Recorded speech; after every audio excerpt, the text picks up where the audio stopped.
Hello students, my self मेघना miss. आज मैं स्टैंडर्ड 10th को कविता नंबर 4 छापा यह सिखाने वाली हूँ। इसके रचयिता है ओम प्रकाश आदित्य। प्रस्तुत कविता में कवि ने अपने घर पर छापा मारने वालों द्वारा छापा मारने के बाद की स्थिति का व्यंग्यात्मक एवं रोचक चित्रण किया है। छापे के दौरान अधिकारियों को वहाँ सोना चांदी तो दूर, रसोई घर की पिपियों में पेट भरने के लिए ज़रूरी सामान भी नहीं मिला। कवि ने कविता के माध्यम से छापा मारने वालों की कार्यप्रणाली और आम आदमी की आर्थिक स्थिति का वास्तविक चित्रण किया है। इसके साथ ही कवि ने व्यवस्था से एक ज्वलंत प्रश्न भी पूछा है। तो इस कविता में किस तरह से कवि ने अपनी स्थिति उपस्थित की है, और इतना ही नहीं तो एक शब्द के दो शब्द किस तरह से होते हैं, ये भी इस कविता में हमें दिखने वाले हैं। देखते हैं कविता। मेरे घर में छापा पड़ा, छोटा नहीं बहुत बड़ा। वे आए, घर में घुसे और बोले, सोना कहाँ है? मैंने कहा, मेरी आँखों में है, कई रात से नहीं सोया हो।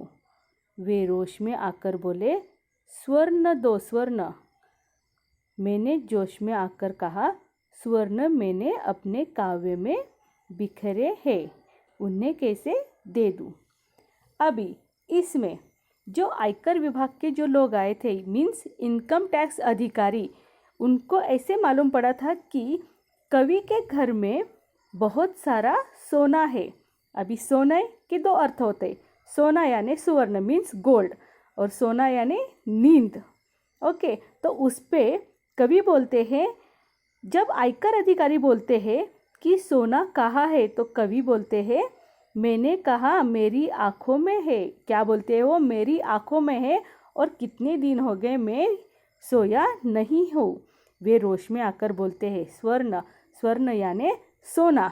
कवि सुंदर अक्षर से जोड़ते हैं और बोलते हैं कि मैं जोश में आकर कहा स्वर्ण में अपने काव्य में बिखरे हैं, मीन्स कविता में मेरे वो स्वर्ण मैंने बिखरे हैं।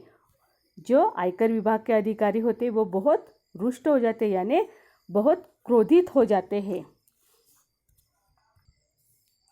वे जुझलाकर बोले, तुम समझे नहीं, हमें तुम्हारा अनधिकृत रूप से अर्जित अर्थ चाहिए।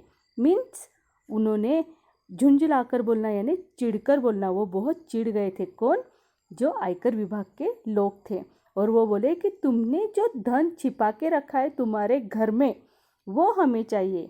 तो कवि मुस्कुराकर बोलते हैं, अर्थात मेरी नई कविताओं में है, यानी जो कविता है लेखक ने बनाई हुई उसमें है, तुम्हें मिल जाए तो ढूंढ लो। वे कड़क कर बोले, चांदी कहाँ है? मैं भड़क कर बोला, मेरे बालों में आ रही है। धीरे धीरे वे अभ्रांत होकर बोले, यानी हैरान होकर बोले, यह बताओ तुम्हारे नोट कहाँ है? परीक्षा से 1 महीने पहले करूँगा तैयार। यहाँ पे कवि बोलते, आयकर अधिकारी बोलते हैं कि जो चांदी तुमने छुपाई रखी है वो निकालो। तो कवि उसका अर्थ लेते हैं, चांदी जैसे सफ़ेद हो गए अपने बालों से जोड़कर कहते हैं, यानी बाल जो सफ़ेद होते हैं उसको उन्होंने चांदी का रूप दिया है। चांदी तो मेरे सिर के बालों में आ रही है। अधिकारी जब कड़कर बोले, पूछते हैं, यानी बहुत ही रुष्ट होते हैं कि उन्होंने नोट कहाँ छुपाए रखे हैं। तो वो बोलते हैं हंसकर कि जब विद्यालय की परीक्षा में नोट से जोड़कर जवाब देते हैं कि परीक्षा के नोट तो वे परीक्षा से एक महीने पहले तैयार करते हैं, यानी नोट्स जो हम नोट्स एग्ज़ाम के वक्त तैयार करते हैं, तो वो मैं 1 दिन पहले या फिर 1 महीने के बाद 1 महीने पहले ही उसको मैं रेडी करता हूँ। ऐसे हमारे कवि उनको जवाब देते हैं।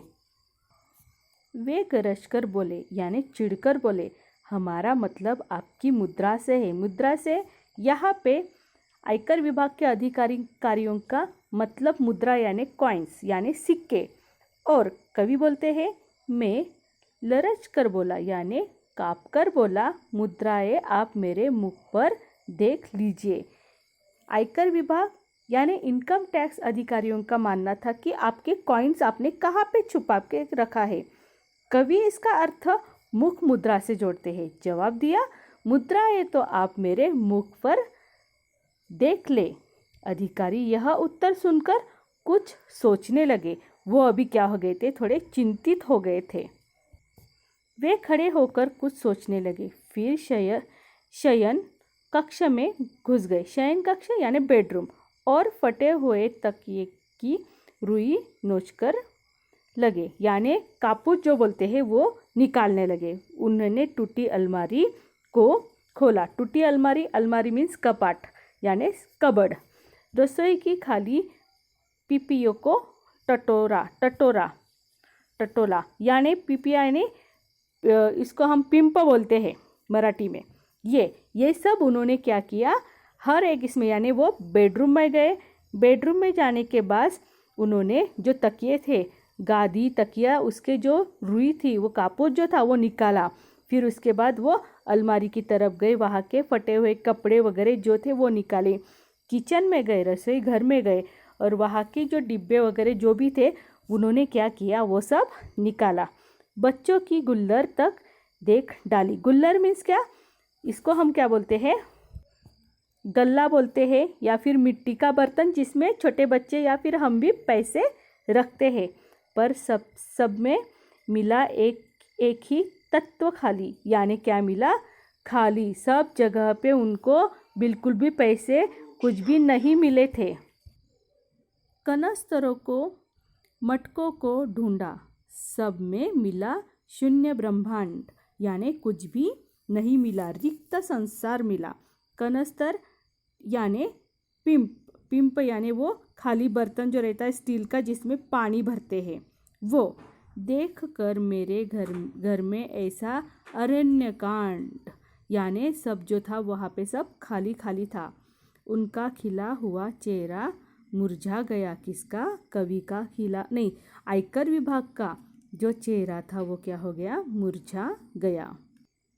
और उनके 20 सूची हृदय में रौद्र की जगह करुण रस समा गया यानी क्रोध की जगह क्या हो गया, दया की भावना आ गई। क्यों आ गई, क्योंकि जब उनको आयकर विभाग को ये पता चला था कि कवि के घर में बहुत सारा सोना पैसा है, और जब उन्होंने छाननी की तो वहाँ पे टूटा फूटा जो वस्तु थी वो उनके कपड़े फटे हुए, और इतना ही नहीं तो उनके जो बर्तन थे वो भी क्या है थे, गिने चुने थे।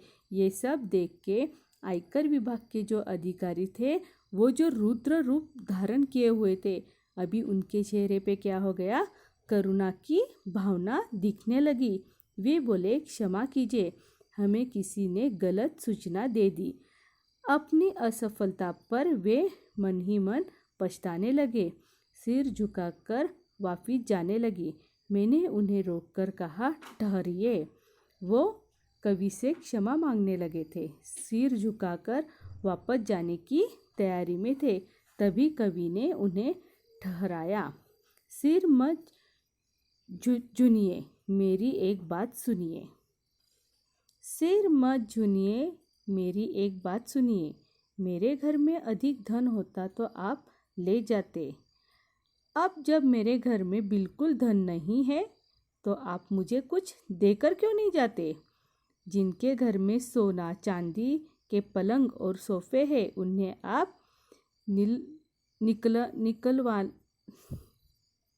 निकलवा लेते हैं। बहुत अच्छी बात है, निकलवा लीजिए। पर जिनके घर में बैठने को कुछ भी नहीं है उनके यहाँ कम से कम एक तख्त तो डलवा दीजिए। ये हमारे कवि ने यहाँ पे उनकी भावना उनकी यहाँ पे यानी आयकर विभाग को व्यक्त की है कि आज मेरे घर में कुछ नहीं है तो आप मुझे कुछ दे क्यों नहीं जाते हैं, और जिनके घर में होता है उनके घर से आप क्या करते हैं, निकाल देते यानी छीन लेते हैं। ये जो बात है वो अच्छी नहीं है। ऐसे बोल के लेखक अपनी भावना व्यक्त करते। आ गई समझ में ये कविता? Bye bye.